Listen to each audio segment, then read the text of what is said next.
tapi kenyataannya masih adem-adem gitu ya. Dan mungkin dalam diri agent kita bisa jadi banyak keraguan. Betul atau betul teman-teman? Betul ya. Jadi saya tak perlu memperkenalkan diri lagi lah ya, boleh ya. Oke. Jadi hari ini saya mau mereview sedikit tentang apa yang kita kerjakan di departemen training ya. Karena kita juga banyak berharap dari teman-teman bisa mengirim ya agent-agentnya untuk ikut training, dan tentu tim kita bisa bertambah besar.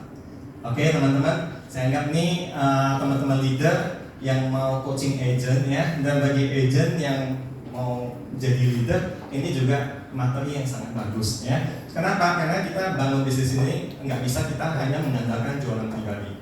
Tentu kita harus bangun network. Oke. Saya review sedikit ya apa yang kita kerjakan di dalam proses merekrut agent hingga dia itu bisa sukses seperti kita. Jadi yang penting kita harus merasa diri kita sudah sukses duluan. Kalau diri kita saja tidak merasa sukses, tentu kita pada saat mau transfer apa yang kita mau mereka seperti kita, transfernya pasti ada hang ya, tersendat. Jadi kita harus percaya diri dulu ya. Nah, step yang biasa kita kerjakan, biasanya kita kerjakan BOP dulu. Oke? Nah, seperti yang tadi kata Pak Anto, nanti hari Kamis ada leader luar biasa ya, si Acong ya. Itu timnya tuh luar biasa gedenya, dan memang mereka sangat antusias. Oke? Nah, BOP setelah masuk BOP biasanya teman-teman bawa kemana? Soal BOP nanti teman-teman juga harus banyak belajar ya. Bagaimana kita membuka pikiran orang supaya bisa gabung dengan bisnis kita. Bawa kemana teman-teman? Setelah BOP bawa ke training. Nah, training di Polifast ada namanya SAT ya. Kita ada SAT 1 sampai SAT 4. Jadi tiap Sabtu jam 2 teman-teman pastikan datang ya. Timnya teman-teman sesibuk apapun kita datang deh. Kalau kita sudah datang ke kantor, otomatis kan tangan kita atau HP kita pasti dipakai kan untuk ajak timnya kita kan. Tapi kalau diri kita aja kita nggak datang, kita pun merasa udahlah nggak usah lah. Nanti agent saya datang ke sana nggak ada jumpa saya juga malu gitu kan. Makanya biasakan hari Sabtu kita ngumpul dong ya. Oke. Nah biasa kita bisa juga ya kalau tim kita belum full time atau merasa agak susah ya datang ke kantor, kita bisa kasih dong ya pembelajaran secara online. Mungkin ada video-video yang bisa kita bagikan. Ya, dari Cidangoni juga banyak sekali video edukasi yang bisa kita bagikan. Contohnya perbedaan produk A dengan produk B. Kemudian ada kisah-kisah inspiratif. Itu banyak sekali yang bisa kita ambil dari media sosial saat ini. Nah, jadi kita sebagai leader harus biasakan tetap keep in touch dengan agent kita. Apakah kita share video, apakah kita share apapun ke mereka. Oke ya. Nah, hari ini saya mau berbagi ya yang namanya adalah final task. Final task. Nanti saya jelaskan apa itu. Oke ya. Nah, setelah agent itu ikut training, kata orang kalau sudah masuk semua bahan bakunya, pembelajaran sudah masuk ke dalam pikiran dia, apa yang harus dia lakukan selanjutnya? Yaitu action ya kan? Jadi kalau banyak belajar tapi nggak ada action, kira-kira gimana teman-teman? Iya. Jadi kosong nanti ya, masuk angin teman-teman ya. Jadinya masuk angin. Membal ya, lupa. Kita aja juga sama. Kemarin waktu kita jalan-jalan ya kan, pencapaian Start Club ya kan, habis itu ada liburan keluarga segala macam. Pulang-pulang menjelang mau pulang, saya tuh bilang sama istri, waduh saya pun udah lupa ini gimana saya ngomong ke orang ya kan. Nah itu hal yang biasa karena kan pikiran kita tuh banyak sekali yang harus kita masukin dan harus kita ini kan berbagi gitu, sehingga action itu penting dalam 90 hari itu harus kita pantau. Kalau nggak nanti masuk angin agent kita. Nah cuman dalam step kita bagaimana meng-coaching agent kita, actionnya itu harus ada stepnya teman-teman. Jadi kalau dulu ya kita kan maunya tetap temanin, kemana pun agent kita temani. Nah kalau bisa, kalau kita mau kembangkan ya, harusnya mereka konsultasi dulu dengan kita. Jadi sebelum action, mereka harus lakukan namanya before dengan after. Apa yang dilakukan pada saat sebelum mereka itu pergi buat janji atau pada saat mau prospek, ya mereka harus kasih tahu kita selaku leader. Dan ini nanti saya mau jumpa abang ipar, kira-kira kondisinya seperti ini. Ya saya dengar-dengar ada sih asuransi dia seperti ini. Nah nanti saya mau bilang apa ke dia, gitu ya. Atau ini dia orangnya satu orang single, tapi penghasilannya banyak. Nah, tentu leader kita kan banyak itu kasih kita ilmunya kan, pencerahan yang memang kita sudah belajar di training benar. Tapi apa sih salahnya kalau kita telepon leader kita untuk meminta masukan? Kan tentunya lebih relate ya, lebih berhubungan dengan kasus yang kita mau datangin ini dibanding kalau kita sendiri yang pergi gitu. Nah, termasuk setelah kita prospek, nah kita harus lapor lagi kepada leader kita. Ini adalah step di mana kita sebagai agent baru harus tetap melakukan hal ini hingga kapan? Ada saatnya juga pada saat kita telepon leader kita, oh udah betul, lu tadi cerita tentang katakanlah proteksi penghasilan, karena kan dia biaya hidupnya tinggi. Memang secara keuangan nggak masalah, tapi kalau kita lihat dia itu hanya seorang eksekutif, seorang katakanlah karyawan tapi udah tingkat tinggi. Nah hari ini kan penghasilan dia jelas adalah penghasilan aktif. Nah lu harus ngomongkan ini itu tentang namanya proteksi penghasilan. Nah kalau dia bilang kepada kita, ini udah bener, lu tinggal lanjutin. Nah sampai tiba saatnya memang before dengan afternya itu dibilang sama leader kita udah cocok, maka kita nggak perlu konsultasi sebatas apa ya, hanya lapor seperti itu aja, tapi nggak usah ngomong terlalu ini. Tapi kayak Cidarmawan nih ya, kemarin ada sharing, ada satu timnya dia, bahkan udah jadi leader tuh sampai sekarang masih tetap lapor ke Cidarmawan nih ya tentang ini before afternya, karena sudah jadi kebiasaan. Teman-teman ada dong ya, timnya teman-teman kalau dia ada prospek, dulu waktu jadi agent dia melapor ke kita. Sekarang udah jadi leader tetap lapor juga. Nah itu juga sudah menjadi habit, sehingga itu juga satu bagian bagaimana kita membangun komunikasi dengan tim kita. Oke, sampai sini dapat poinnya teman-teman? Oke, nah saya mau share ke sini hari ini adalah yang final task. Nah ini kayak judul film ya teman-teman ya. Final task.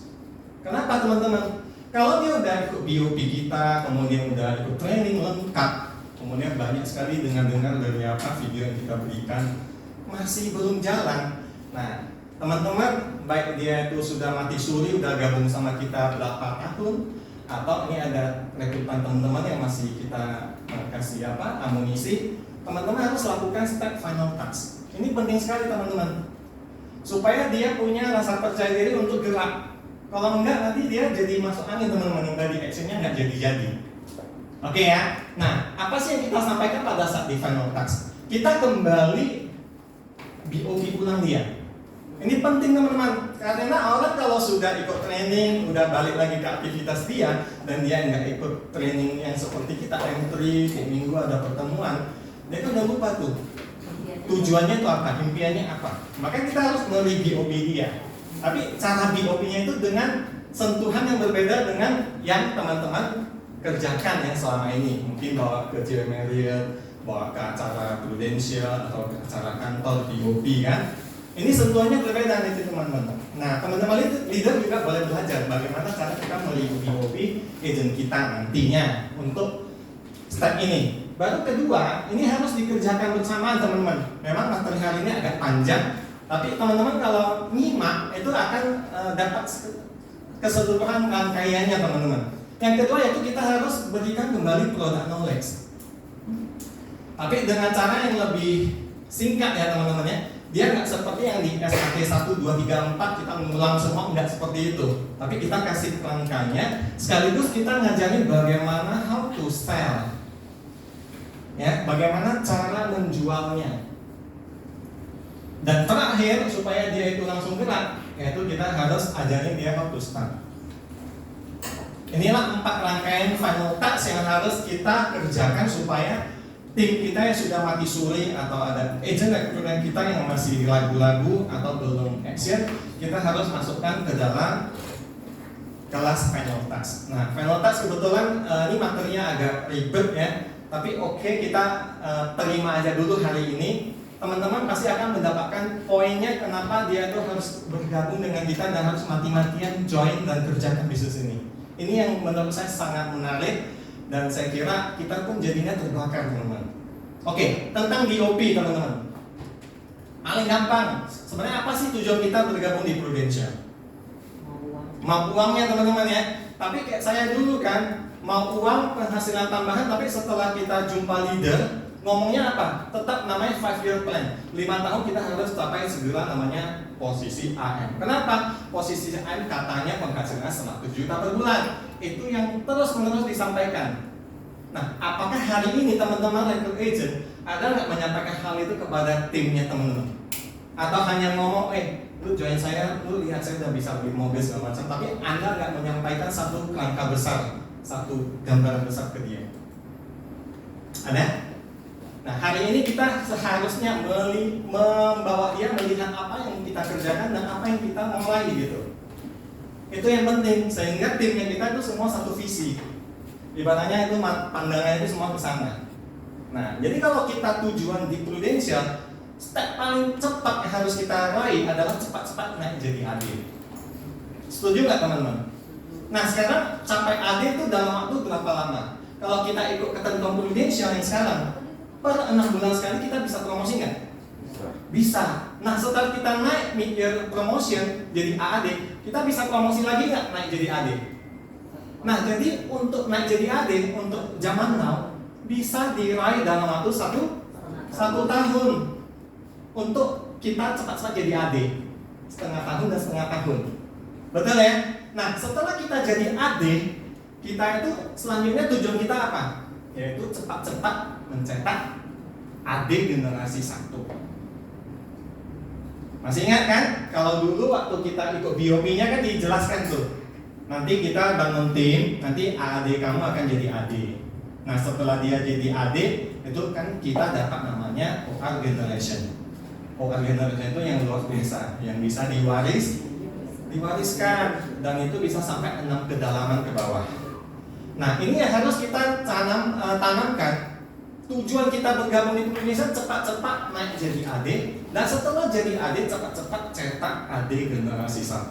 Kalau AD generasi 1 sudah banyak, otomatis AD generasi 2, 3 itu akan tercipta secara otomatis. Kerjaan kita hanya fokus untuk cepat-cepat naik AD, kemudian cepat-cepat cetak AD 1 sebanyak-banyaknya. Sesimpel itu, teman-teman. Oke ya? Nah, caranya teman-teman nanti baru saya jelaskan. Nah, kalau hari ini saya ingin menyadarkan ya kepada, anggaplah ini agent ya.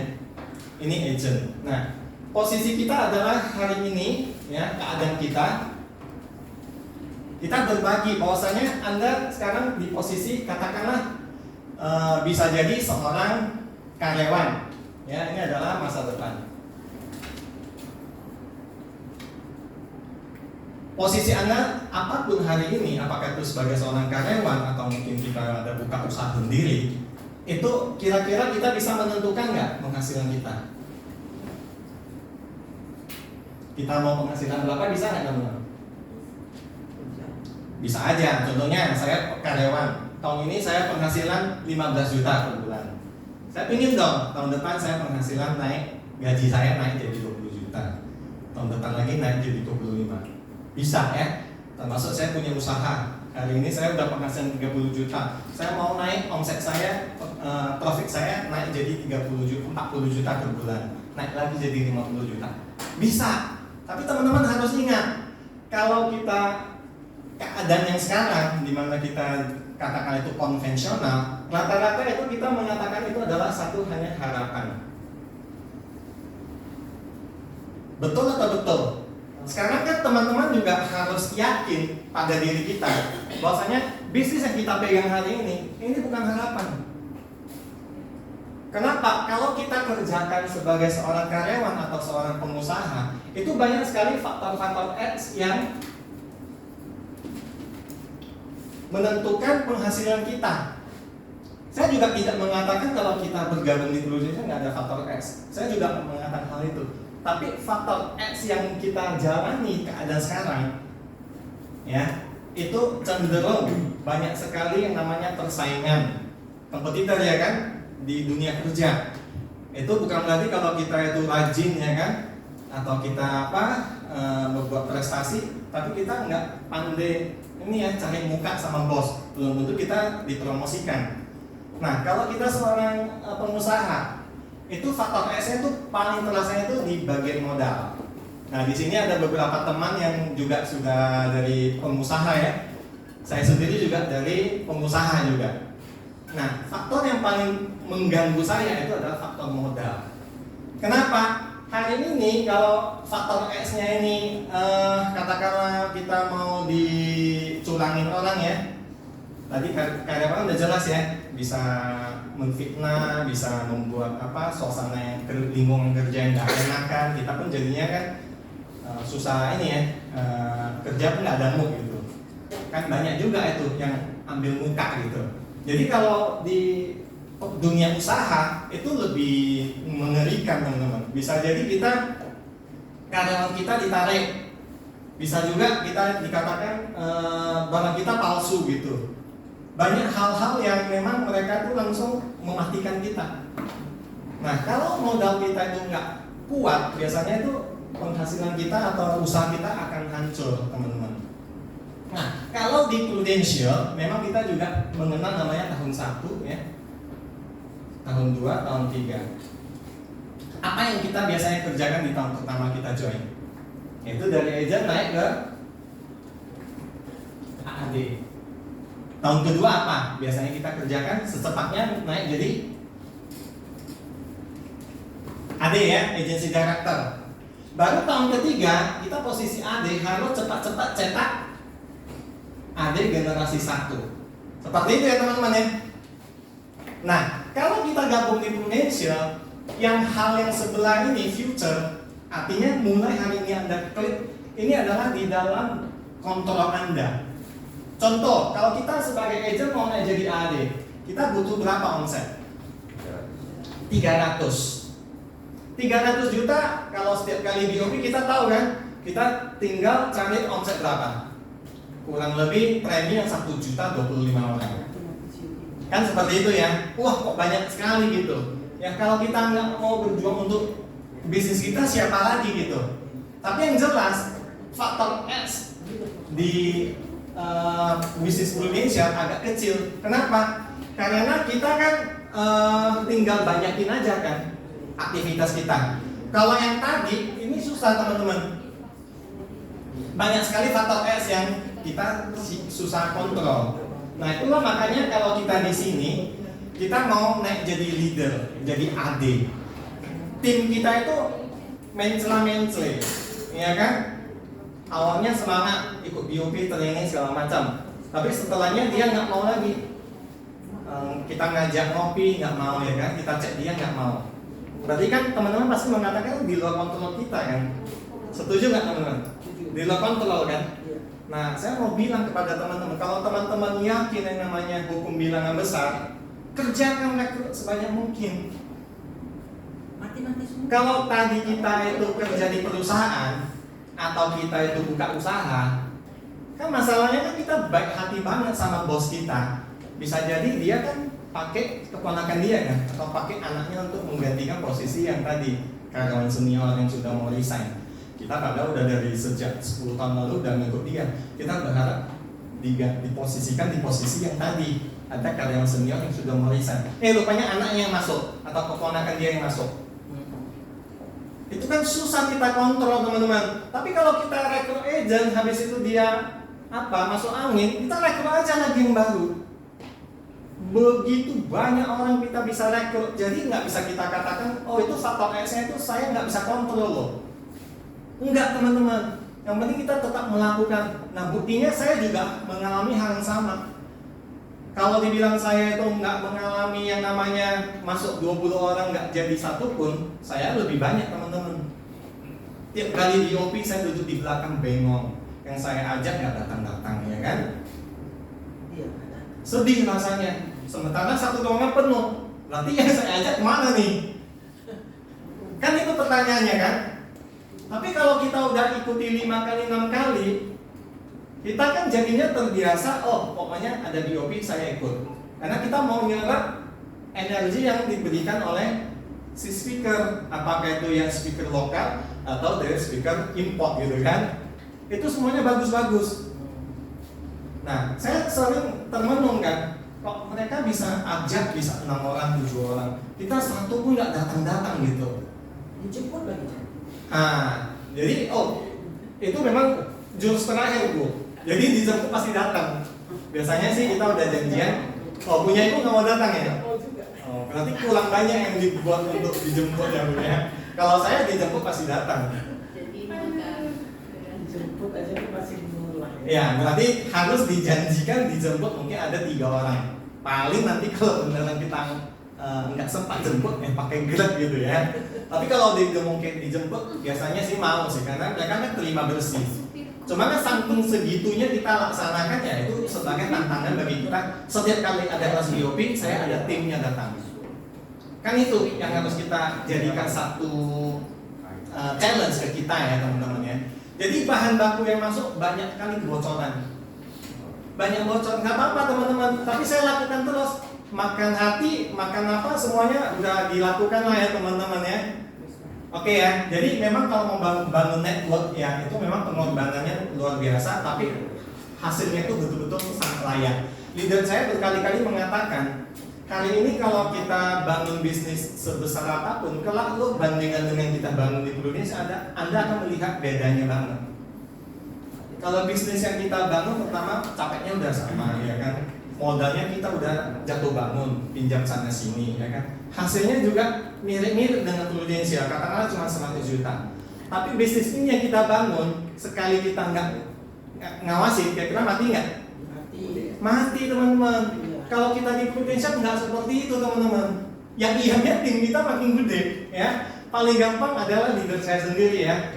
Beliau sudah tidak ada di Prudensial udah belasan tahun. Tapi hari ini penghasilan beliau tetap 3 digit. Swear loh. Ya, swear. Gila. Baru-baru juga ada terima bonus ya berapa ratus juta. Bayangkan nggak dikerjakan bisnis udah belasan tahun, penghasilan masuk terus. Iya sih. Mana ada bisnis seperti itu? Belum habis minggu lalu udah datang. Belum habis minggu lalu udah masuk minggu ini. Pusing liatnya. Pusing ya. Uang masuk pusing. Itu ya sih. Nah itulah memang hal yang membuat kita itu sangat tetap kekeh kerjakan bisnis ini, walaupun kita jatuh bangunnya udah amsyong lah orang bilang ya. Udah luka apa ditonjokin ya kan. Nah, ya banyaklah suka dukanya teman-teman. Tapi memang ini adalah hal yang memang kita lihat ya. Ini bukan harapan teman-teman. Bukan harapan. Ini adalah satu kepastian. Tinggal kita bagaimana mengatur emosi kita aja sih. Kalau tadinya kita rekrut dicuekin, ya udah masih banyak kok orang yang mau sukses kok kita asik bergantung sama dia gitu. Tapi kita juga nggak langsung buang dia, kita tetap keep in touch dong sama dia. Bisa ya teman-teman ya. Nah hal ini tentu nggak gampang karena saya juga merasakan hal yang sama sih. Tapi kalau kita kerjakan dengan setulus hati ya pasti ada hasilnya teman-teman. Yakinlah. Bisa jadi bukan 20 orang bocor semua. Bisa jadi harus 70 orang baru dapat satu. Teman-teman sudah lakukan belum? 70 orang kita rekrut baru jadi satu. Iya, banyak loh. Nah, dulu aja waktu saya lihat folder saya untuk yang rekrutan itu ratusan orang. Di atas 100 orang. Saya pun terkejut, banyak kali aplikasi keagenan ya, folder A sampai C sampai Z itu ratusan. Serius. Nah, itulah namanya bisnis kita bertumbuh ya memang konsekuensinya ada namanya seleksi alam. Ya, nah jadi ini di dalam kontrol kita, teman-teman harus yakin bahwasanya kalau kita kerjakan terus akan capai tujuannya teman-teman. Nah, tapi kalau teman-teman udah lihat bagaimana kita naik jadi agent jadi AAD cuma 300 juta, kemudian kita ajak lagi orang yang mau bangun tim seperti kita. Nah, itu juga saya nggak mengatakan kita harus full time teman-teman dari posisi sini masuk ke sini. Saya tidak pernah bilang sama istri saya, udah, lu tinggalkan pekerjaan Anda, join sama saya. Coba mungkin di sini ada timnya saya juga. Ada nggak saya bilang lu full time aja ikut saya? Ada nggak? Tidak ada ya, tidak pernah ya teman-teman ya. Nah, tapi yang saya tahu teman-teman, ini adalah kondisi Anda di sini. Ya, ini adalah impian Anda. Impian kita bisa banyak sekali. Ini bukan passion saya deh di Prudential ya kan. Saya ingin punya bisnis ya kan, yang saya juga enjoy. Misalkan saya suka barang pernak-pernik ya kan, yang indah-indah toko saya gitu. Atau saya suka buat kue. Atau mungkin saya pengen punya kafe yang saya kalau udah masuk ke kafe saya bayar pakai uang saya tapi masuk balik ke saya. Kemudian saya bisa ngobrol sama teman-teman saya. Kan ada juga kan orang punya impian seperti itu. Nah, tapi masalahnya orang yang keadaan saat ini mau menuju impian, katakanlah ini impian bisnis dia ya. Nah, rata-rata terbenturnya apa nih? Di masalah apa teman-teman? Modal. Nah, saran saya, kalau modal kita itu belum banyak, nah banyak sekali kita melihat ya, impian itu jadi hancur berantakan. Kenapa? Saya sendiri ya buka toko sampai 6 cabang, ujung-ujungnya modal nggak kuat, tutup semua. Padahal saya punya kesempatan untuk membuat toko saya berubah, karena tempatnya sudah ada 6 toko. Saya tinggal berubah, tambah stok barang kan udah enak. Ibaratnya saya udah punya network. Toko saya kan paling tinggal ganti brand ya kan. Tapi modalnya dari mana guys? Nah itulah yang terbentur. Nah jadi kalau hari ini menurut pandangan saya ya. Nah kita harus memakai kendaraan Prudential untuk mendekatkan kondisi saat ini ke impian kita. Ini saya pakai kata-kata kita biar kita sama-sama juga semakin cinta sama Prudential. Ya. Nah, menurut saya teman-teman, jadi bukan berarti kita harus membuyarkan impian kita yang tadi sukanya bisnis kuliner, terus setelah menjalani Prudential kita nggak jadi buka bisnis kuliner. Nggak kayak gitu loh. Modalnya cari di Prudential ya? Ya, kenapa? Kalau modal kita kuat, kita kan udah gampang kan? Bagaimana untuk memastikan impian bisnis kita itu tetap kuat? Kita tinggal bisa beli manajemen. Orang yang bisa suka bisnis perhotelan, tinggal manajemen apa? Kita tinggal beli sistem ya kan? Kita bisa gaji karyawan dengan kasih insentif yang tinggi-tinggi. Suka-suka kita karena modal kita kuat. Setuju nggak teman-teman? Setuju. Nah makanya teman-teman harus pakai kendaraan ini untuk memastikan impian kita itu tercapai. Nah, makanya harus cepat-cepat kita harus bangun bisnis kita ya. Seperti ini teman-teman. Berarti intinya modalnya cari di Pru ya? Betul. Kalau kita itu sekarang di sini, cepat-cepatlah cetak namanya AD1. Oke ya. Nah, nanti dari AD1 akan cetak namanya AD2. Dan seterusnya akan otomatis muncul namanya AD3, AD4, AD5, AD6. AD6.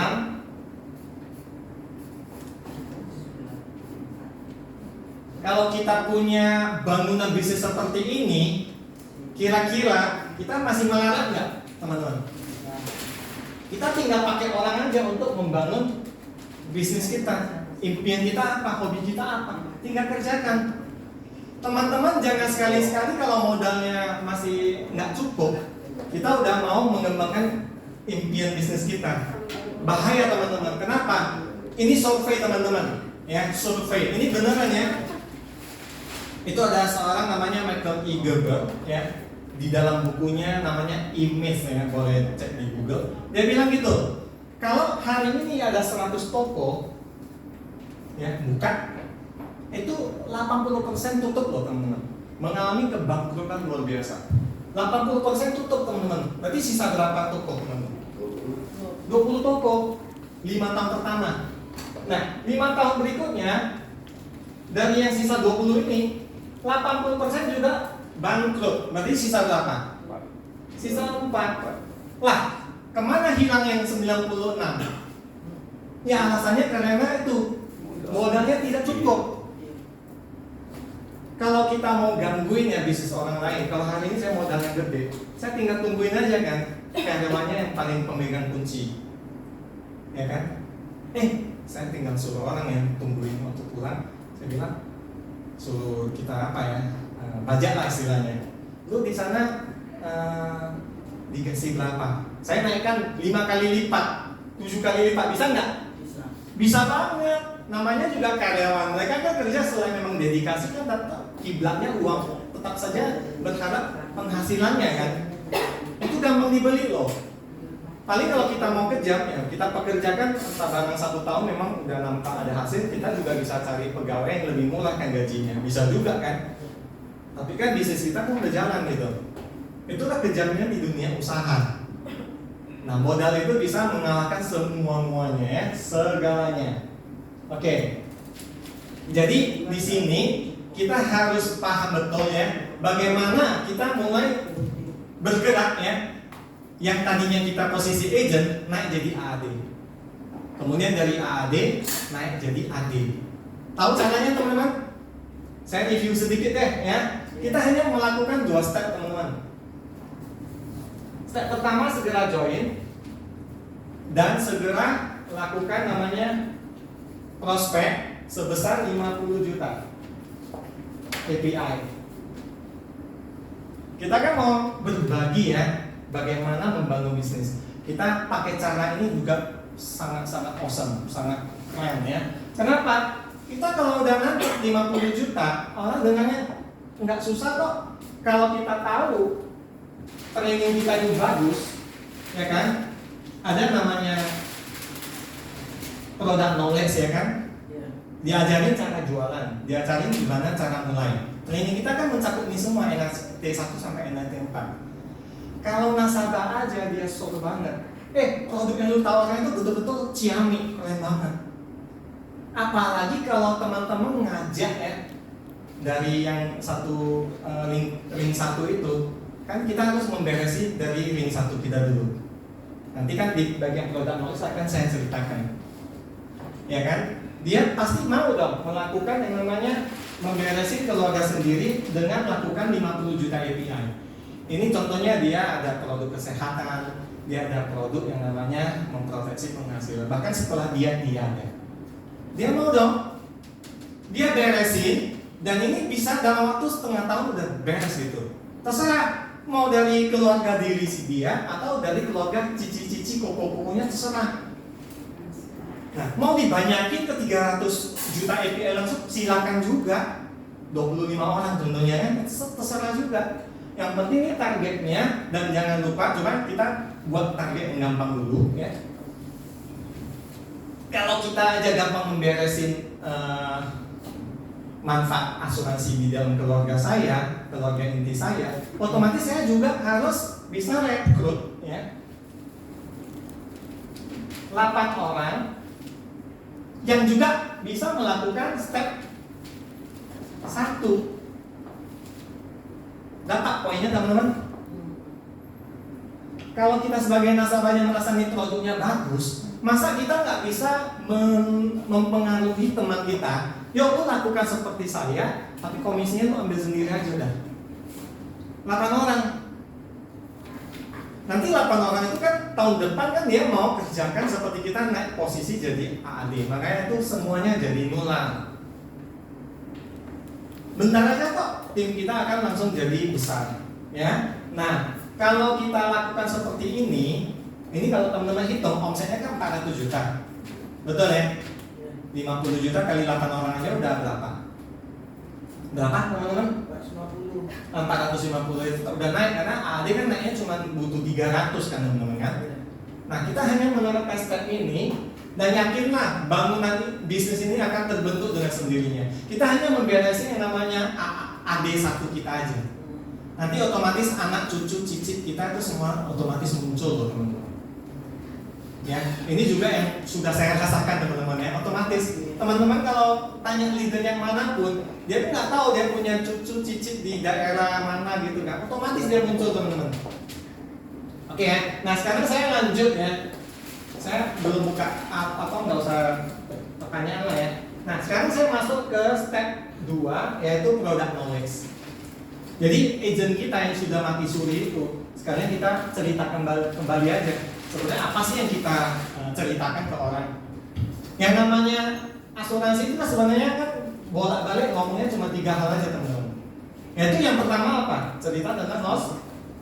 Ini namanya adalah segitiga proteksi. Baru di layer kedua apa namanya teman-teman? Penyakit kritis kan?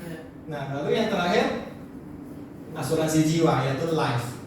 Nah hari ini saya mau cerita baik dari sisi produk unit link maupun produk tradisional. Oke ya, khusus yang penyakit kritis sama life saya hanya cerita di tradisional aja deh ya, karena di unit link kan ribet teman-teman. Oke, lagian kan di tradisional itu semuanya pasti sifatnya, nggak susah kita jelasin ke orang. Tapi untuk yang hospital, kita tahu kalau di tradisional kita ada produk apa? PSS Pro. Kemudian kalau di sini ada apa? Di unit link? PPH Plus ya, PPH Plus Pro lah. Oke, apa sih bedanya teman-teman? Jadi kalau kita coaching agent ya kita harus jelasin ulang gitu. Agak capek nggak masalah, tapi dia benar. Karena kan kita sudah BOP ulang dia kan, supaya dia refresh, nancap kembali apa tujuan dia itu bergabung di Prudential. Apa bedanya teman-teman? Dari segi pembayaran premi. Kalau di PSS Pro habis bayar gimana teman-teman? Habis ya? Hangus ya, nggak bersisa ya. Oke, kalau di sini teman-teman gimana? Ada sisa ya, tergantung nanti tahun keberapa bersisa, pokoknya dia ada sisa. Oke, nah kalau di PPH Plus unit link, kalau dia bersisa, berarti dia muncul apa teman-teman? Nilai tunai. Nilai tunai ini yang digunakan untuk apa teman-teman? Kita kan bayar premi, ya kan? Untuk bayar biaya asuransi. Nah, sisa nilai tunai dikurangi biaya asuransi itu adalah namanya, kalau ada tersisa plus itu polisnya aktif ya teman-teman ya. Nah, jadi kalau di PSS Pro bayar premi mau bayar 10 tahun, 20 tahun pokoknya habis aja, nggak ada sisa. Kalau sini dia ada bersisa. Nah, kapan kita menawarkan mana yang PSS Pro, kapan kita menawarkan yang PPH Plus? Boleh kasih sedikit apa? Kapan? Kalau lihat usianya juga. Lihat usia betul Bu ya. Kalau kita cerita, contohnya kalau orang tua ya, berarti kalau kita cerita jangka pendek, kita cenderung menawarkan yang mana teman-teman? PSS Pro ya. Contoh jangka pendek tadi tergantung usia tadi Bu ya. Berarti mau mengarahkan kemana Bu? Yang lebih tua biasanya tawarin kemana? PSS Pro ya. Kenapa? Karena kan kalau harapan hidupnya udah pendek, tinggal 10 tahun, 15 tahun, kita suruh dia masuk PPH Plus yang biaya awalnya lebih tinggi, dia kan bersisa. Pasti preminya lebih besar dong ya. Nah, udah bersisa bayar lebih mahal, cepat pula meninggalnya kan. Rugi dong kalau jual PPH Plus ke orang tua. Paham ya teman-teman ya? Nah, kalau jangka pendek biasanya kita tawarin ke PSS Pro. Contoh lain seperti karyawan, ya kan? Kita juga tawarin ke PSS Pro. Nah, kalau orang yang butuh kenyamanan ya jangka panjang dan memang dari sisi finansial mereka nggak masalah, kita harusnya bisa mengarahkan pembelian ke PPH Plus. Karena cerita PPH Plus dia menyisakan nilai tunai. Kalau di sini tidak teman-teman. Nah, jadi kalau udah cerita menyisakan nilai tunai, otomatis dia bisa apa? Ada namanya fasilitas pengajuan cuti premi. Jadi pada saat dia mau menggunakan fasilitas cuti premi, bisa aja, karena kan kita nggak selamanya kan penghasilannya lancar terus. Kalau di PPH Plus kita bisa menggunakan cuti premi. Kalau di sini tidak bisa teman-teman. Nah, cuti premi berarti polisnya masih hidup dong ya? Ya, dengan catatannya setelah dikurangi COI dia masih ada saldo. Dapat poinnya untuk yang cuti premi teman-teman? Gampang ya. Contohnya kalau dia ada nilai tunai 200 juta, Setelah bayar katakanlah 15 tahun 20 tahun. Nah hari ini kan ada pengembangan dari nilai tunai yang kita investasikan. Itulah kelebihan polis unit link. Katakanlah ada pengembalian hasil investasi katakanlah 5%. Kita gunakan aja rupiah fixed income fund, obligasi. Nah, kalau hari ini ada pengembalian investasi 5%, berarti uang tunai, nilai tunai polis kita 200 juta dikembangkan jadi berapa? Bertambah saldo 10 juta. Biar teman-teman ngerti ya apa beda di PPH Plus sama PSS. Nah 10 juta, kalau COI-nya saat itu, katakanlah COI-nya yang 800.000 per bulan. Bisa bertahan ya. Berarti setahunnya berapa? Kan sekitar 9,6 juta kan? Berarti kan tahun depan uangnya bertambah nggak? Masih bersisa ya kan? Ini masih bersisa sekitar 400.000. Iya. Nah dia bisa ajukan cuti premi bahkan saldo nilai tunainya tetap stabil, nggak berkurang. Inilah kelebihan di PPH Plus. Nah, cuman kan kalau kita jelasin sepertinya aja, kadang kan ini kan hanya fitur-fitur produknya kan. Untuk agent kita yang sudah mati suri atau sudah ini nggak tertarik lagi menjalankan bisnis ini, dia perlu kapasitas tanya kita. Ya itu memang bagus sih, cuma bagaimana cara jualannya gitu teman-teman. Kan gitu ya. Nanti saya akan lebih banyak mencampurkan antara product knowledge sama cara menjualnya, sehingga kita dapat insight bagaimana agent kita bisa langsung gerak. Cara menjualnya teman-teman bisa pakai cara saya juga ya. Saya pernah menerapkannya teman-teman tahun 2021 ya. Nah itu ada satu nasabah saya ya, dia bahkan sekarang pun sudah klaim, bahkan mau klaim yang kedua ya. Nah waktu tahun 2021 Cici ini umur 48.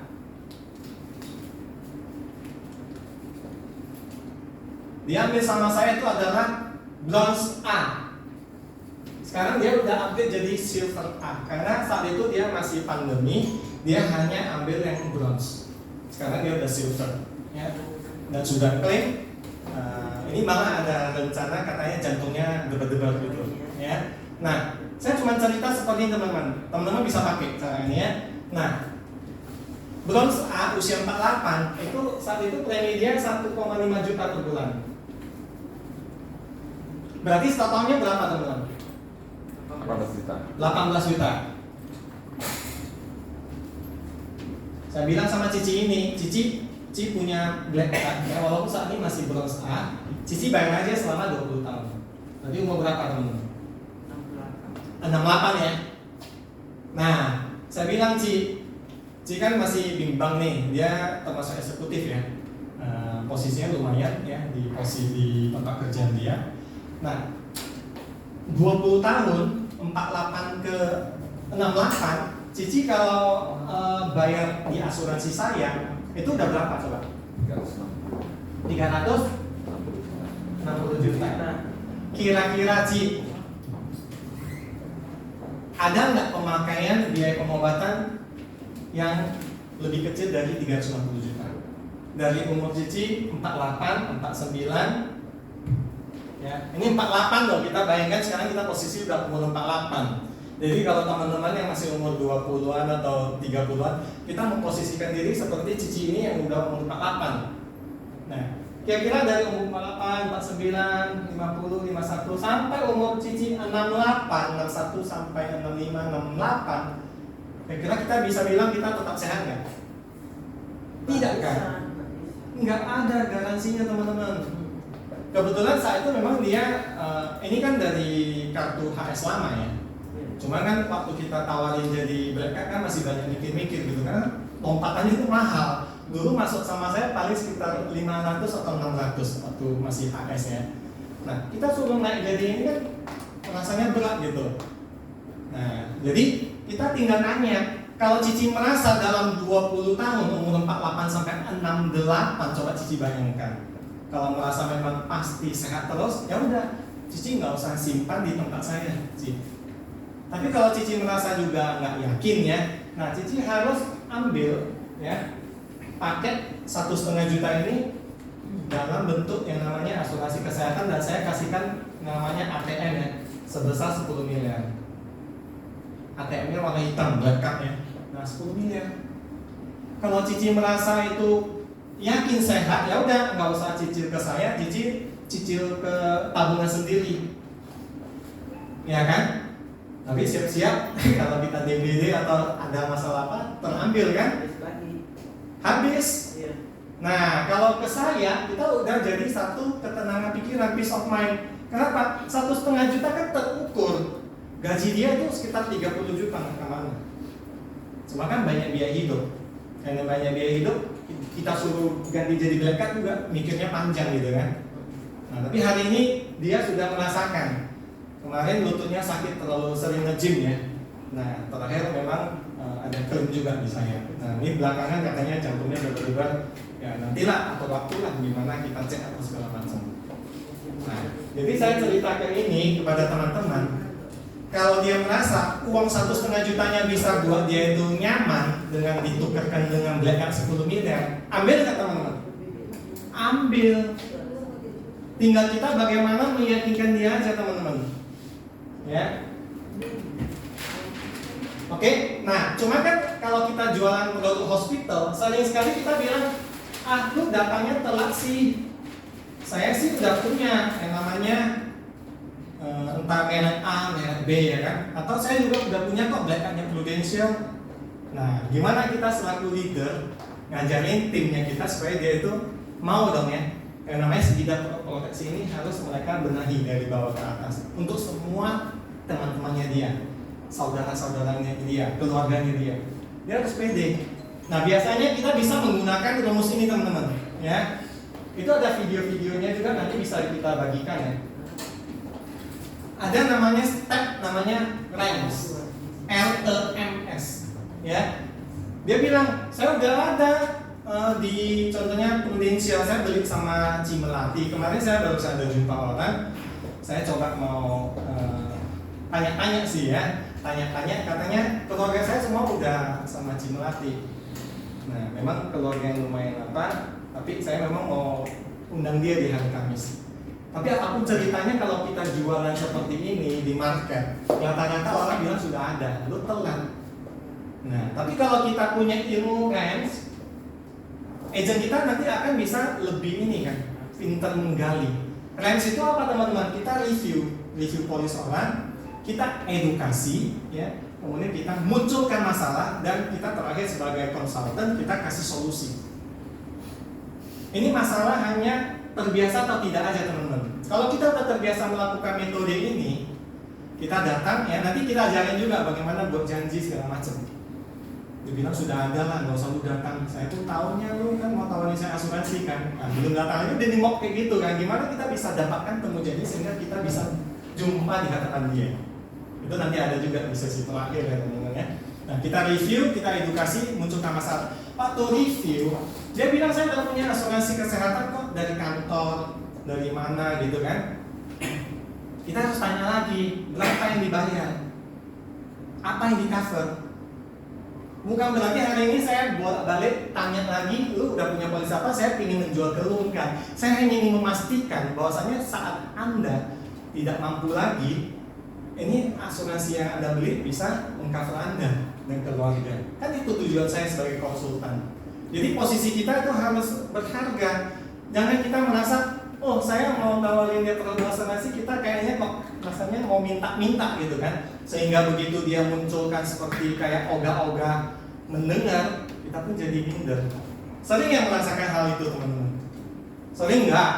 Sering. Nah, jadi itu karena kita menempatkan posisi kita itu salah teman-teman. Tapi kalau kita menempatkan posisi kita, saya mau berbagi, tukar pikiran apa yang sudah saya pelajari, bahwasanya Anda lihat lifespan-nya bagus.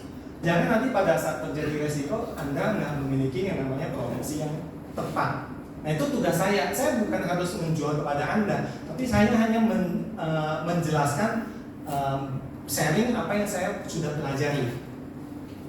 Teman-teman lakukan hal seperti ini, pasti akan mendapatkan hasil kok.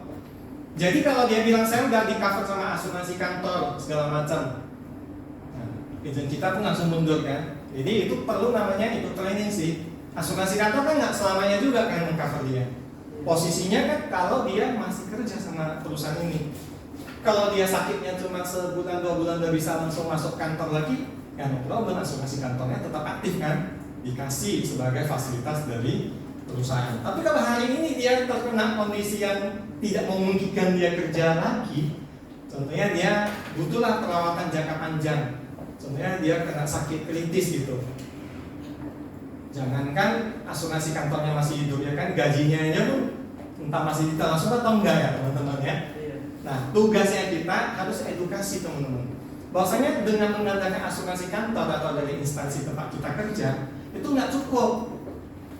Karena pada saat kita tidak sebagai status karyawan lagi, asuransi kesehatan kita juga akan stop. Nah, ini harus kita sharing, kita jangan malas jelasin kepada agent-agent kita. Ya kan jadinya kan, oh ada belajar lagi cara how to sell-nya. Ya, harus semangat teman-teman. Nah, munculkan masalah. Contohnya, itu yang namanya asuransi kantor, asuransi apa? Saya udah cukup lah, nggak perlu upgrade lah, ya kan? Lu tahu nggak? Contohnya ya, kalau dulu, kalau namanya waktu saya pertama kali join 2007 itu kalau namanya usus buntu paling harganya sekitar 10 juta, mendekati 10 juta. Memang dia rumah sakit agak pinggiran, tapi 10 juta nggak kemana operasi usus buntu.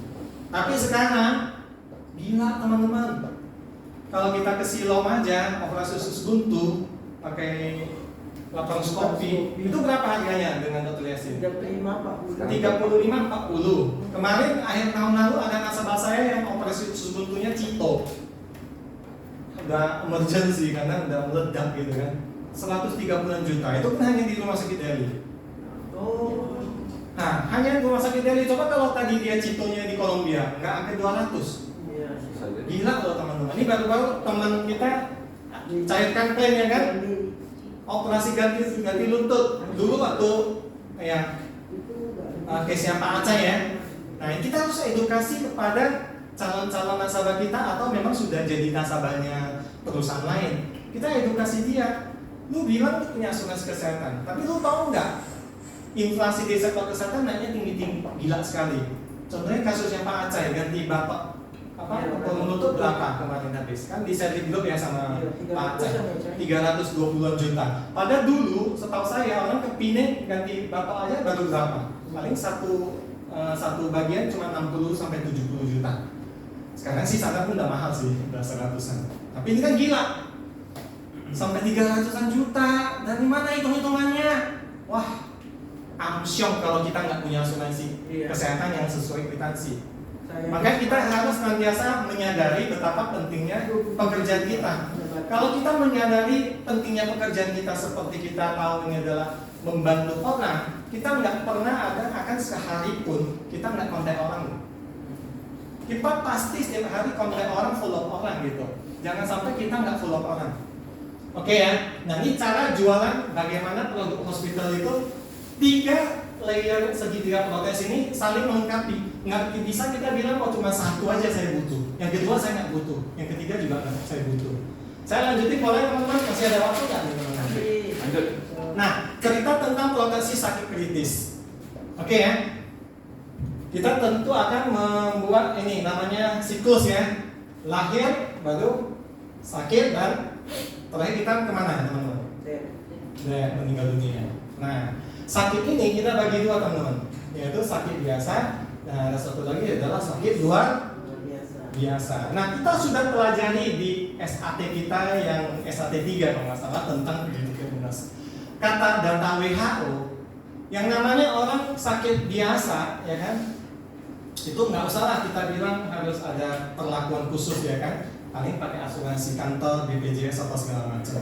Tapi yang cilaka 12 adalah yang ini teman-teman, sakit luar biasa. Nah data WHO mengatakan 9 dari kita, 9 dari 10 ya, itu orang sebelum meninggal dunia itu pastinya sakitnya luar biasa teman-teman, atau kita bilang itu adalah critical illness. Ini kata data WHO loh. Kemudian ada seorang profesor juga dari Afrika Selatan namanya Dr. Marius Bernard ya kalau nggak salah ya. Nah dia mengatakan, ini seorang profesor ya, dia mengatakan kita ya kalau seorang cowok resiko kena sakit jantung itu 1 dari 3. Kalau kita cewek, 1 dari 4 orang kita beresiko kena penyakit jantung. Kalau kanker, 1 dari 3 orang. Kalau sakit stroke itu 8 dari 100 orang. Kalau di Indonesia lebih parah lagi, 1 dari 6 orang. Jadi sebenarnya namanya sakit kritis itu sangat dekat dengan diri kita. Jadi sebelum kita check out dari dunia, itu rata-rata kita pasti ini dulu teman-teman ya. Nah sehingga ini ada satu apa teman-teman ya. Ini kita teman-teman. Nah sebelum kita check out, itu ada 2 pintu teman-teman. Pintu yang pertama dia langsung check out, ya kan? Pintu kedua dia sakit luar biasa dulu atau kita bilang critical illness. Nah, kalau kita waktu mau check out langsung seketika bisa check out, itu adalah sesuatu yang langka sekali teman-teman.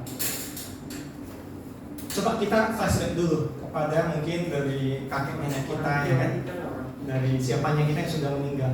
Itu check outnya langsung dia di pintu ini atau dia check outnya dari pintu ini.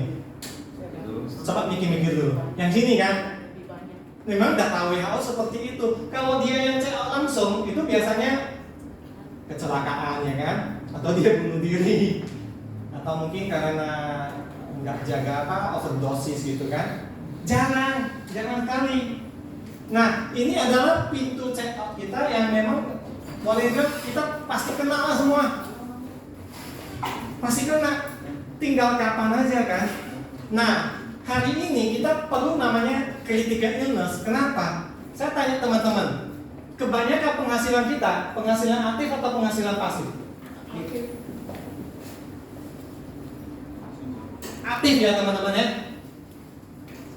Kalau ini mungkin ada juga orang yang penghasilan pasif, tapi hari ini kita nggak usah bahas mereka karena ini adalah jumlah komunitas di populasi dunia kecil orangnya. Mungkin hanya sekitar 1%, 2% orang, di mana dia nggak kerja, uangnya tetap masuk ya kan? Yang punya kebun, yang punya apa tuh pabrik ya kan? Kecil, sedikit komunitasnya, populasinya sedikit. Tapi rata-rata dari kita kan harus kerja dulu, baru punya penghasilan. Bagaimana kalau penghasilan ini yang dia kerja untuk menafkahi keluarga, tiba-tiba dia kena stroke, kena jantung, kena kanker, atau kena ginjal? Gimana teman-teman penghasilannya? Berhenti. Penghasilan gimana? Berhenti kan? Jadi stop kan teman-teman kan? Nah padahal teman-teman, orang yang punya penghasilan ini biasanya penghasilan digunakan untuk apa teman-teman? Biaya hidup. Biasanya ada cicilan, ada biaya hidup, ya kan? Bayar ini itu semua. Setuju teman-teman? Ya. Nah, hal ini kalau kita menyadarkan dia bahwa saya penghasilan lo aktif, lo harus punya proteksi income. Kita kan merasa oh dia udah punya hospital kok, ngapain pula saya tawarin lagi kan? Kita harus tahu orang yang semakin banyak pengeluarannya, semakin cepat-cepat kita harus lindungi dia karena pengeluaran dia nggak mungkin nggak dipakai. Dia pasti belanjakan kan untuk kepuasan dia, untuk keluarga yang dia sayangi. Berarti kan banyak pengeluaran pos ini, pos itu, pos ini, pos itu. Hari ini dia kalau penghasilannya habis, pengeluarannya gimana? Ikut mati kan? Nah, hari ini kita harus datang ke diri dia. Dia kan berpikir, ini memang keluarga 62 orang kita Indonesia berpikir apa yang dia cicil itu udah harta. Dia pikir udah harta. Sehingga dia bangga aja kan, saya punya rumah loh, padahal masih KPR. KPR-nya punya 10 tahun, baru nyicil 2 tahun. Saya punya mobil, ya kan, cicilannya pada masih jalan 2 tahun setengah. Tapi dia udah anggap harta dia. Nah ini terbalik, ini udah salah teman-teman. Dia menganggap ini adalah harta dia.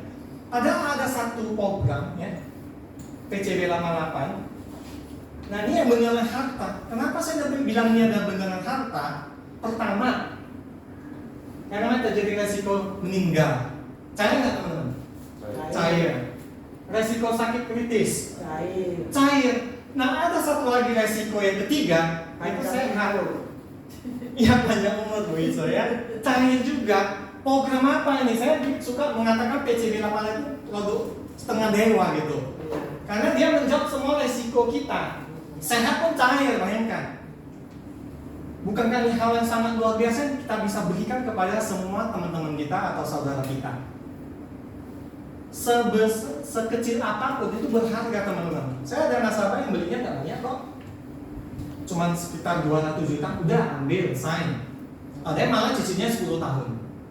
Nggak mesti kita pasarkan juga 5 tahun ya, karena kan orang kadang kan berat ya keluarin apa. Tapi kalau kita udah tarik jadi 10 tahun, cicilan dia bisa jadi cuma 600 ribu, 700 ribu. Tapi ambil 200 juta, nggak banyak. Daripada 600-700 ribunya pergi kafe udah bentar aja habis. Mending dia beli sama saya beneran harta gitu. Nah, cara jualannya gimana teman-teman? Ini kan kita sudah jelasin bahwasanya resiko orang sebelum check out pasti ada hinggap dulu yang namanya penyakit kritis. How to sell-nya ya, teman-teman juga harus ngerti produk juga sih. Contohnya kayak usia saya ya, 45 tahun. Saya ambil UP katakanlah 1 miliar.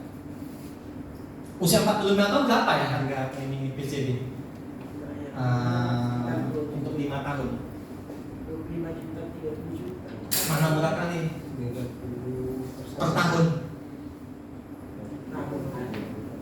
Boleh bantu saya nggak ya? Dia dibuat aja, dibuat. Umur 45 kayak saya. Memang jujur saya belinya udah 3 tahun yang lalu. 80 juta ya? Kayaknya 48 juta. 80 juta. Berapa? 70. UP 1 miliar ya? Nah, 70. Lacak video lah. Nah, saya anggap 70 ya. Nah, 70. 70 setahun ya. Iya. Berarti totalnya bayar 5 tahun berapa? Apa kok? Jadi untuk mendapat harta 1 miliar, tentu ada dong yang harus kita korbankan. Nggak mungkin kita mau harta 1 miliar tapi nggak mau kita bayar sesuatu. Ada yang harus kita korbankan, yaitu berupa premi. Preminya berapa enggak? 70 juta 140. kali 5 tahun. Berarti totalnya 350. 350 juta. Nah, hari ini how to sell-nya kita bilang kayak gitu. Ada tanah 1 miliar. Hari ini saya jual ke Koko, harganya cuma saya kasih miring diskon betul, hanya 350 juta. Mau lah. Beli nggak? Beli. Belilah. Saya tinggal ambil, udah tinggal pasang dijual balik kan udah dapat untung kan? Sama sih sebetulnya kalau kita jual produk asuransi yang berupa hanya polis asuransi, orangnya nggak nampak aja tanahnya kan. Tapi kan kontraknya kan jelas 1 miliar bakal cair, meninggal atau sakit kritis atau sehat. Produk mana yang seperti ini? Sehat pun dicairkan untuk 1 miliar. Nah, hari ini 350 juta itu pun saya kasih cicilan lunak 5 kali bayar. Per kali bayar 70 juta. Kurang apa lagi coba? Nah, apalagi kalau teman-teman memasukkan konsep ini ya sebagai nasabah kita udah merasa tertarik. Apalagi kita menawarkan produk ini kepada memang cara rekrutan kita yang memang sudah kita seleksi, yaitu orang-orang yang punya market, orang-orang yang punya duit. Dia kan mau memberesin keluarga dia, dirinya sendiri, bahwasanya dia itu pencari nafkah. Hari ini udah ada nggak proteksi penghasilan dia 1 miliar? Jangan-jangan nggak ada, yang dia ada cuma BPJS atau kartu kesehatan. Adapun hanya asuransi jiwa itu sedikit banget. Nah, hari ini kalau kita tawarin seperti ini, jebloskan dia juga jadi agent, dia akan mendapat keuntungan yang lebih besar. 350 juta jadi 1 miliar itu besar loh teman-teman, 3 kali lipat. Besar sekali. Jadi kalau kita jebloskan jadi agent, dia bisa dapat potongan harga yang lebih besar lagi. Iya. Sehingga dia mau aja bergabung dengan kita, apakah kita seorang AAD, apakah kita seorang AD, kita tetap ada namanya dapat benefit dari mereka. Hajar aja suruh mereka jadi agent, nggak masalah. Tapi kita harus jelaskan konsep BOP kita supaya dia bisa juga bangun network seperti kita. Nah, kalau teman-teman jebloskan dia jadi agent, dia itu jarang ya. Orang kalau dia jadi agent dia masih lirik produk lain. Dia pasti nanya nanti ke kita juga. Cuma masalah kita, sering kita udah jebloskan jadi agent, lisensi dia sering mati. Kita nggak perhatikan itu tiba-tiba udah kan termin. Padahal kita harus maintain mereka loh. Sering kan kita jadi leader, totalnya udah terminate gitu. Padahal kita harus maintain dia supaya dia kan tetap ngerti. Yang namanya kalau namanya punya asuransi ingatnya sama kita. Tapi kalau dia udah tiba-tiba terminate kan jadinya lari kemana dia kan? Dapat nggak poinnya teman-teman? Iya. Banyak orang loh yang bergabung di tim saya, dia beli satu keluarga Nanti dia ada keponakan atau siapa yang mungkin dia rasa dia butuh kasih asuransi, dia suruh dia beli loh. Walaupun memang dia setahun bisa hanya sebatas 2 case, 3 case, 4 case, ya no problem. Yang ngikut saya sampai yang udah belasan tahun, karena ada saya sharing sama Cici juga ya waktu training. Nah, pengen kali dia aktif, tapi dibilangnya pekerjaan kantor, waduh susah ya kan. Ya udah saya tetap keep dia juga, nggak masalah. Oke ya. Nah, di PCB 88 apalagi kerennya? Lu udah bayar 350 juta, 20 tahun kemudian, kalau sekarang saya umur 45, 20 tahun kemudian saya udah umur berapa? Ini juga sell, how to sell, penting. 45 menuju 65, apa dia bilang? Kalau lu nggak mau diproteksi lagi, ya udah balik semua 350 jutanya. Keren nggak? Tapi bayangkan, saya yang umur 45, 46, 47 sampai 65, 20 tahun kemudian, kira-kira pasti saya enggak? Enggak ya. Itu susah loh untuk orang yang umur udah 65 masih sehat. Biasanya udah banyak ya masalahnya kan. Pasti ada tuh, entah di jantungnya, apakah dia udah kena DM, atau jangan-jangan pernah udah jadi stroke. Itu sering kasus-kasus umur 40-an aja saya udah temukan, bahkan di keluarga saya juga ada yang stroke. Ya kan, udah bebas premi ada juga. Nah, jadi hal seperti ini memang kita harus proteksi secepat mungkin supaya penghasilan mereka terlindungi. Oke ya. Nah, cuman kalau memang dia mau ambil uangnya semua di tahun ke-20, kita sarankan sabar kok. Koko tutup aja di usia polis 21 atau 22 atau 23 dan seterusnya. Kalau pas tahun ke-20 dia hanya balik modal.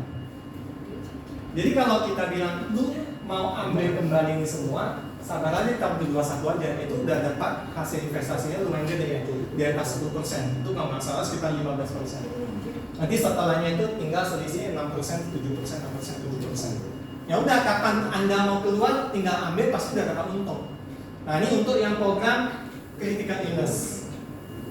Enggak susah ya kalau kita jelasin seperti ini, tinggal Anda mau nggak melakukannya terus-menerus, jelasin seperti itu lagi kepada tim Anda. Oke? Nah, baru terakhir, ini yang enak ya, bisa banyak di case. Jadi tadi segitiga proteksi adalah cerita tentang hospital, CI sama life ya. Nah, cerita life. Ini kita memang lucu ya. Kita bilang kalau hari ini kita pasti dijemput sama Yang Maha Kuasa. Kita pasti nggak beli asuransi? Nggak juga sih. Kenapa sih? Banyak yang nggak mau mati. Oh enggak, ini udah pasti mati. Beli kan, karena dia ingin memberikan value kan kepada keluarga dia, kepada orang yang dia rasa yang belum dia sempat kerjakan terbaik untuk mereka. Kita pasti memberikan satu nilai kepada mereka supaya mereka ingat kita. Kalau kita tahu kemarin kita mati gitu, kita kan beli polisinya dulu gitu kan. Nah kemudian kita dalam keseharian tiap hari kita bangun pagi kita biasanya melakukan apa teman-teman? Berdoa. Apa yang kita ucapkan pada saat pertama kali kita bangun pagi berdoa? Kita masih berterima kasih Tuhan, hari ini saya ternyata masih hidup ya kan, masih dikaruniai kesehatan ya kan. Mau agama apapun kita berdoanya sama kan teman-teman kan? Nah, apa artinya teman-teman? Artinya setiap hari kita terancam mati loh teman-teman. Betul. Itu makanya kita berdoa, bersyukur sama Tuhan ya, hari ini saya diberikan masih ini nyawa. Berarti kan kita menyadari bahwa setiap hari kita terancam bisa meninggal. Lantas kenapa kita nggak mau beli life? Nah ini memang manusia itu biasa ya. Nah sebenarnya ada 3 alasan kenapa kita harus selalu nambah asuransi jiwa kita. Teman-teman bisa bantu saya yang pertama? Alasan mengapa beli UP jiwa life? Ya Pak Ca ya, inflasi. Nah, kalau UP-nya Cidamal ini gede lah ya. Tapi katakanlah ada satu orang UP-nya 20 miliar contoh. kalau hari ini 20 miliar meninggalnya kemarin, kira-kira 20 miliar dicairkan ke rekening si istri atau anak-anaknya tuh enak nggak? Besar nggak? Oke ya. Tapi kan teman-teman harus tahu, meninggalnya bukan sekarang, bukan kemarin. Meninggalnya bisa 20 tahun lagi, 30 tahun lagi gitu. Nah, uang 20 miliar itu masih besar nggak teman-teman? Jadi kecil. Nah, jadi kalau orang sudah punya value, nilai ekonomisnya tinggi saat ini, teman-teman lantas jangan menjadi ciut. Pada saat dia bilang, wah, polis saya, aku mau lihat, saya bawakan 3 ini ya, 3 kantongan. Memang benar lah, saya pernah lihat polis nasabah saya itu 3 kantongan. 2 kantongan punya suami, 1 kantongan punya istri. Rupanya beda pembayarannya ya. Dikeluarin 3 kantong. Saya rekapnya jujur ya, lama loh. Saya balik ke dia tuh lama, nggak langsung. Itu paling ada 1 bulan atau 2 bulan baru saya selesaikan. Memang lama kali, karena saya memang nggak ada tujuan mau menjual atau apa. Udah jadi nasabah saya. Memang ternyata saya closing dia lagi, tapi itu bukan di posisi saya antar rekapan. Itu setelah sekian lama lagi saya ada closing dia lagi ya. Jadi kan kita merasa, ini udah 20 polis, 30 polis, saya lantas, udah cukup nih bapak ini punya asuransi jiwa 20 miliar. Padahal kalau lusa kita datang lagi, sebenarnya dia beli lagi polis asuransi jiwa. Justru orang yang sudah terbiasa dengan polis asuransi jiwa, dia beli lagi teman-teman. Tanya sama Pak Acai ya, belakangan Pak Acai kan jualannya semua UP terus. Emang nasabah dia nggak ada buku polis sebelumnya? Banyak. Nah, kenapa bisa dia beli lagi sama Pak Acai? Iya, karena itu adalah aset ya. Orang cenderung mau mengembangkan asetnya terus-menerus saja dikembangbiakkan. Oke, faktor kedua apa teman-teman? Kenapa orang tetap harus selalu bertambah UP jiwa? Bisa bantu saya? Banyak yang bergantung hidup. Banyak bergantung hidup ya. Tapi saya dalam arti kata di sini tingkat urgensinya. Tingkat urgensinya penting. Yaitu kenapa? Karena yang tadi dari sisi ini Inflasi ya, setiap kali ulang tahun premi kita tambah naik atau enggak? Tambah naik ya. Nah, makanya Koko harus cepat ambil. Saya barusan loh jujur ya, ada closing 1 PCB 88, dia ulang tahunnya tanggal 3 Agustus. Kemarin saya ada diskusi sama Mak Ayen ya. Nah, saya bilang harus ambil hari ini. Saya jumpai dia tanggal 2. Harus ambil hari ini, karena besok tuh udah ulang tahun. Besoknya harganya udah beda kan? Nah, itulah pentingnya kita harus mengerti kenapa tingkat urgensi itu UP itu harus cepat diambil. Baru yang ketiga, hari ini kita tidak setiap hari sehat. Artinya bisa kapanpun check out. Bisa kapanpun check out. Makanya hari ini kalau kita udah punya niat beli asuransi jiwa, jangan ditunda-tunda. Dulu saya paling sering, apa sih bedanya antara hari ini sign sama yang bulan depan? Ini juga nasabah lucu-lucu. Kemarin saya ada closing ya, ada 1 case. Dia bilang nggak usah dulu lah. Dia udah tolak saya berkali-kali sih. Udah nasabah. Janganlah sekarang. Udah nggak apa-apa, lu tekan aja dulu. Nanti lu pikirkan lagi sama istri lu mau pikir-pikir, ya kan? Dia pergi bawa minum. Tiba-tiba saya bilang bawa KTP ya sekalian ya. Dibawakannya juga KTP, berarti kan dia mau kan menurut saya gitu kan. Saya buat semuanya tetep hingga pembayaran. Kartu kreditnya dikeluarkan juga loh. Tapi pada saat muncul OTP, muncul angka 19 jutaan. Loh, kok bayar? Nah, ini kan namanya trial closing namanya kan. Coba-coba gitu. Kok bayar? Nggak mau lah. Kan tadi saya bilang nggak mau dulu. Ya nggak apa-apa. Ya nggak apa-apa, ya udah. Itu abaikan aja. Habis itu kita ngajak ngobrol lagi kan. Ngobrol segala macam. Memang sih ini nasabah, saya datangin dia minta saya tarik duit. Ya, saya juga ada niat jumpa dia. Nah, jadi pada saat ini udah beberapa kali sih. Jadi dari total polis dia cuma 2 polis, tapi terakhir dia bisa ambil juga sama saya ya. Dengan menambahkan 500 juta UP jiwa, PCB 88. Masih muda ya. Nah, ya saya bersyukur banget ya dengan sekitar 20 juta. Oh, dia ambil 10 tahun, sorry teman-teman. Dia ambil 10 tahun. Makanya jadinya agak murah timingnya ya. Oke, saya lanjut ya. Jadi ini adalah alasan kenapa kita harus beli UP Jiwa secepatnya. Nah, kalau di UP Jiwa kita ada apa aja teman-teman produk kita? Canggih juga.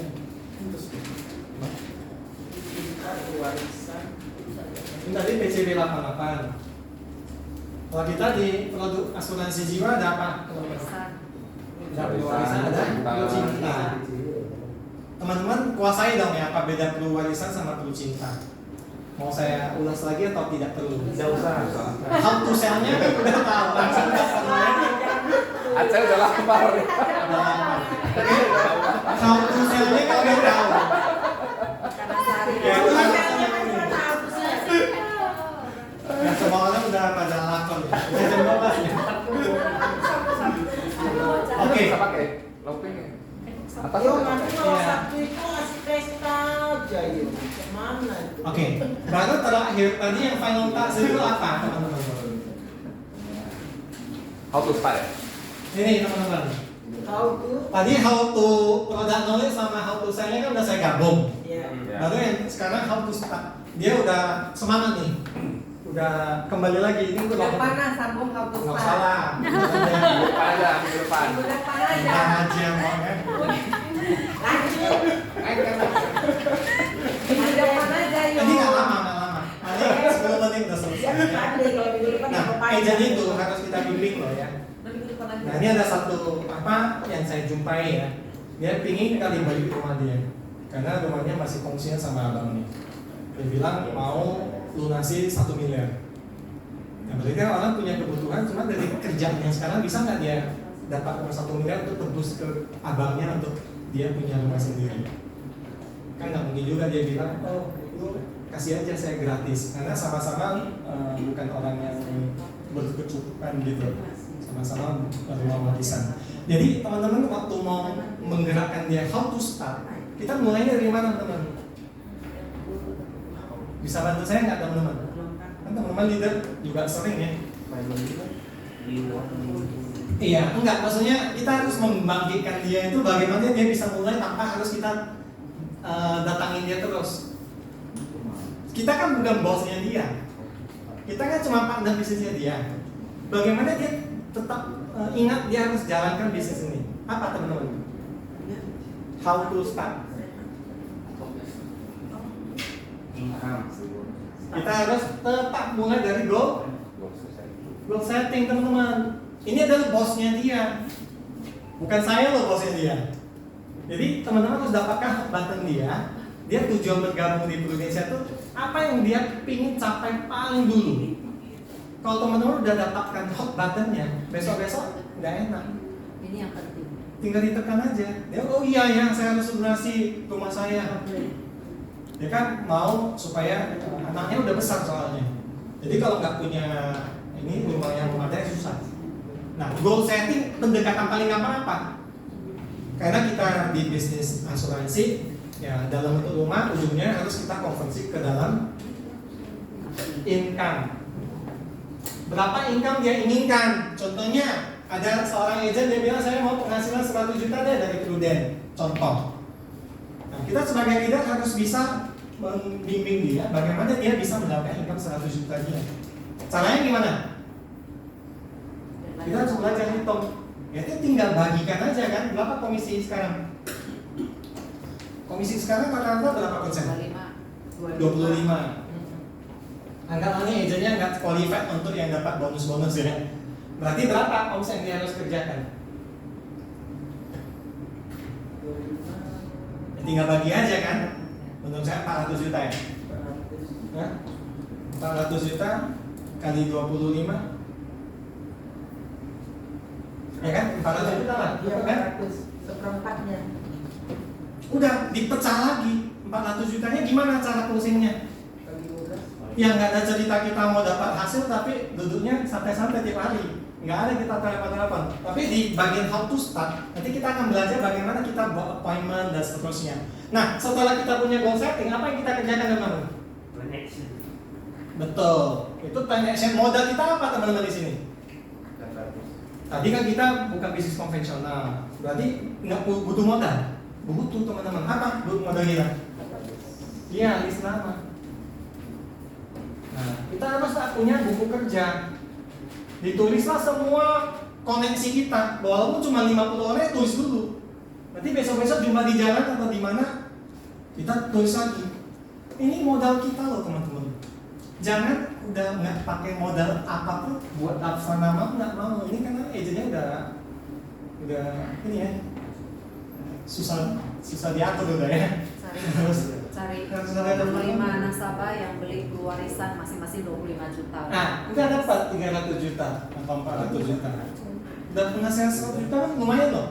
Kita kalau karyawan belum tentu ada penghasilan 100 juta per tahun kan. Nah, ini kita membantu dia. Nah, setelah buat list nama, apa yang kita kerjakan selanjutnya? Action lah. Iya, action. Tentu kita harus buat bikin janji kan. Kita harus bikin janji, bisa pakai WA, bisa pakai telepon. Saya bilang bikin janji ya, bukan kita presentasi di ujung telepon. Ini terbalik. Dari dulu leader saya mengatakan, yo, lu kalau jelaskan asuransi di ujung telepon, enggak bakalan jadi, dia bilang. Tugas kita hanya buat janji. Nah, cara buat janjinya gimana? Coba. Yo, hari Rabu di rumah nggak? Aku kebetulan ke daerah sana. Oh iya, bikin janji itu biasanya kita gunakan kata-kata bikin Kebetulan. janji ya. Kita pakai kata-kata yang namanya kebetulan ya. Yom, hari Rabu ada di rumah nggak? Saya kebetulan ada ke daerah Semarang. Saya pasti lewat Krakatau kan. Saya singgah ke tempat kamu ya. Saya ada janjinya jam 7. Saya ke tempat kamu jam 8 bisa.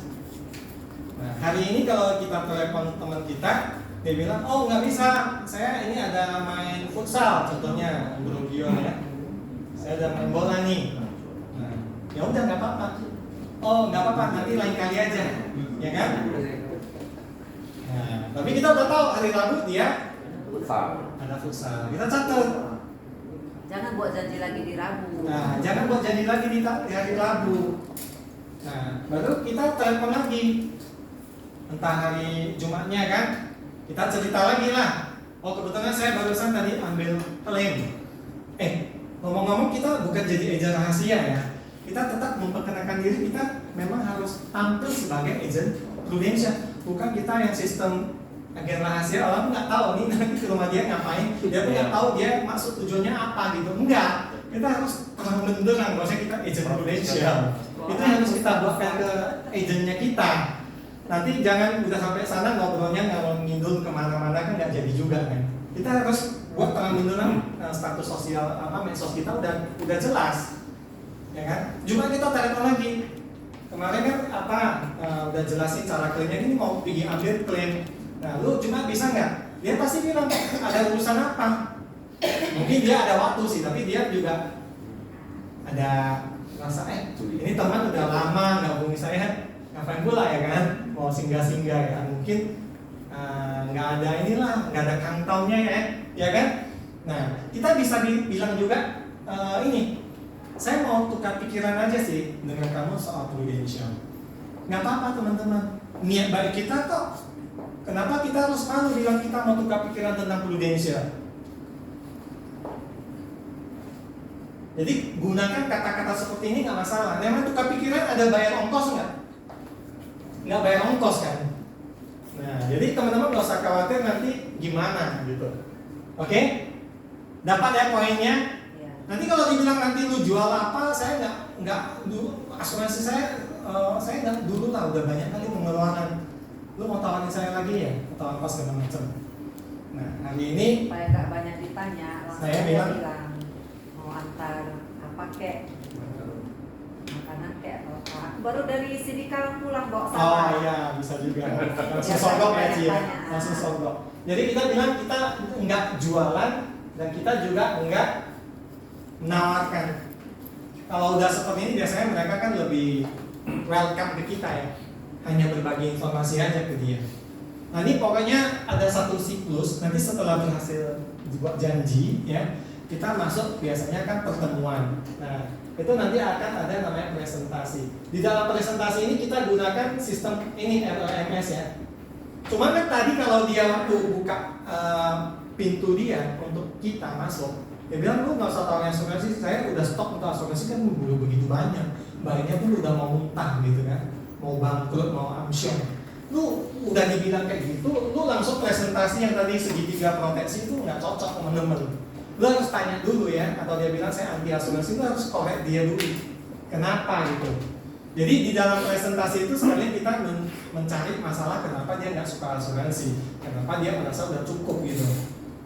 Nah itu ada videonya, nanti bisa dibagikan juga cara bagaimana membuka pembicaraan pada saat kita jumpa orang ya. Nah biasa di dalam presentasi ya, paling tinggal 10 menit ya. Di dalam presentasi akan muncul dua opsi. Satu yaitu akan diminta buat proposal. Satu opsi lagi bisa jadi ditolak. Suruh jangan datang lagi. Nggak usah datang lagi lah, ya udah nggak apa-apa. Nah, kita kan juga nggak perlu pakai effort yang luar biasa juga ke tempat dia. Paling tadi baru pulang dari Sidikala dibawakan kopi Sidikala. Paling itu aja sih, ya kan? Nah, buat proposal ini juga kita nggak boleh senang dulu, karena kan banyak orang hanya sekedar kita lu buatkan dulu, nanti saya kan boleh banding. Kebetulan ini temannya suka kumpulkan proposal. Ada loh ya nasabahnya. Ini ada satu nasabah saya. Tiap kali saya ke tempat dia pasti proposalnya makin banyak. Dan itu dia kasih ke saya untuk saya baca-baca ya. Jadi itu dia suka kumpulkan proposal. Tapi memang di banyak orang yang tawarin dia asuransi sih. Ya. Dan dia taruh di meja, saya ambil, dia nggak masalah ada untuk kamarnya dia bilang. Ya. Nah, pada saat proposal ini juga harus belajar, sebagai agent juga harus tahu apa poin-poin yang harus kita sampaikan yang sesuai dengan isi kontrak. Nah, nanti pada saat di proposal akan muncul namanya apa? Handling objection. Nah, ini memang harus kelas tersendiri. Karena kalau cerita orang keberatan, trainingnya kayaknya nggak cocok deh, atau apa gitu, belum terburu-buru, nanya apa dulu ya kan? Nggak ada uang, itu kan masalah-masalah klasik. Nanti teman-teman harus belajar lagi apakah betul itu adalah keberatan dia yang sesungguhnya atau enggak. Nah, setelah kita berhasil menghandle objeksi dia, itu akan muncul namanya closing. Habis closing biasanya apa teman-teman? Referensi. Minta referensi. Referensi ini yang kita masukkan balik ke daftar nama. Ya udah, bawa lagi ke sini buat janji. Mana buat janji tadi? Ini. Gampang kali kan teman-teman kan? Ini adalah proses, makanya waktu di flyer handling dibilangnya harus tahan dengan proses ya. Nah, kita mau sukses harus tahan dengan proses. Amsyong loh. Enggak kok, kalau kita jalaninya sebagai satu bentuk memang ini penting buat mereka, saya rasa kita mau deh ya. Apalagi dapat komisinya lumayan gede. Oke, saya kira sampai di sini ya, nggak ada sesi Q&A lagi ya, nanti Pak Aceh profesor lagi ya. Oke, kita beri aplaus ke Menteri Pendidikan kita. Jangan lari dulu, ini kan ada sertifikat. Saya minta Ci Darmawati lah untuk serahkan sertifikatnya. Ci. Workshop setengah hari. Buat ikan Ayo laksa. sekali sebulan harus gitu lah buat. Mau buat di kayak apa? Tinggal ngomong aja. Ayo sekali sebulan ya yo. Siapa yang polling? Kalau yang banyak tunjuk tangan, ini mau ulang Oke, nanti kita polling ya sebentar. Ini sertifikat dulu. Pak Sarijo dalam hati bilang, suruh saya cuap-cuap capek-capek, nggak pernah mau dilakukan. Janji Siapa yang bisa jawab? Nah, siapa yang mau? Pak Sarijo ngajarin ini udah berapa kali? Coba. Banyak kali. Yo, pasti akan dilakukan yo. Oke, siap, thank you Bu. Bukan sekarang aja ya.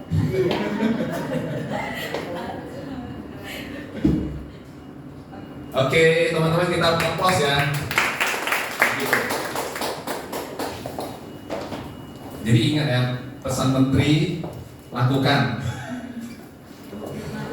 Oke, next kita. Nah, ini top 3 periode 31 Juli sampai 4 Agustus. Top 3-nya urutan ketiga Fanny Chandra dengan API 27 juta sekian, kita beri applause. Ali Giordani dengan total API 49 juta sekian dan sorry, salah baca saya. Rupanya urutan 2 adalah Suryani dengan API 41 juta sekian dan the winner is Ali Gior dengan total API 49 juta sekian. Applause. Oke, ini masih ada subsidi pulsa ya. Kok cepet banget dong? Lu kebaca? Oh, kadang 8 juga. Oke, sesuai seperti biasa ya. Dapat 50.000, 100.000 dan 200.000. Next. Kalau udah lapar. Kontes Kuala Lumpur pada 3 malam, khusus produser agen baru 68 juta dan agen nomor 88 juta. Kontesnya masih seperti biasa. Ini sudah berakhir ya, 31 Juli. Ditunggu isu sampai 31 Agustus 2023. Oke. Ini submitnya sudah selesai 31 Juli ya. Kalau sesuai kita tunggu isu di 31 Agustus 2023. Oke, next ya. Sama ini untuk leader juga sama, kontesnya sudah berakhir sampai 31 Juli. Ditunggu isu 31 Agustus. Nah, ini periode isunya 31 Agustus. Ini ada salah ketik. Submitnya sampai 31 Juli. Ditunggu isunya bukan sampai 31 Agustus ya, tapi sampai 15 Agustus. Bukan 31 ya? Bukan 31. Nanti akan direvisi. Ada salahnya. Kalian mana sayang?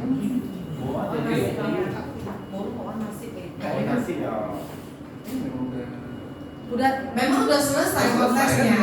Misalnya yang tanggal 31 kan udah submit, tapi mungkin ada medical, ada apa belum issue atau belum sempat bayar premi, ditunggu sampai 15 Agustus, bukan 31 Agustus. Oke, next.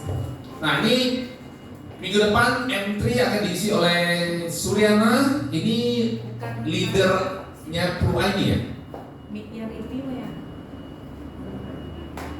Sebentar, saya selesaikan ini dulu, oke?